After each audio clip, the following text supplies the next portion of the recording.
ఈరోజు Sunday night రొటీన్కి నేనైతే night vada and ఇడ్లీకి ఎలా ప్రిపేర్ చేసుకోవాలో చేసుకుంటున్నానో చూపిస్తాను.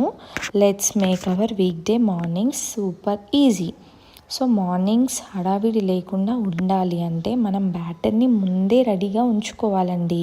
ఇంకా సండే రోజు మధ్యాహ్నమే నేను మినపప్పుని ఇడ్లీ రవ్వని నానబెట్టేసుకున్నాను. వడపిండి మాత్రం కొంచెం గట్టిగా ఉండాలి, ఎందుకంటే వడ కొంచెం ఫ్లఫీగా ఉండాలంటే అలాగనే చేసుకోవాలి. సో నేను ఇక్కడ సపరేట్ చేసేసుకున్న ఇడ్లీ రవ్వకి మినపప్పు ఎంత పడుతుందో మినప్పిండి అదంతా ఇడ్లీ రవ్వలో కలిపేసుకున్న. అండ్ మిగిలిన వడపిండి ఉంటుంది కదా, మినపప్పు పిండి, అది నేనైతే ఫ్రిడ్జ్లో పెట్టేసుకున్నాను.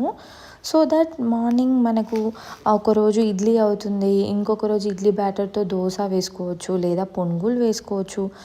ఇంకా ఆ వడపిండి ఉంది కదా, దాంతో వడలు వేసుకోవచ్చు. పిల్లలైతే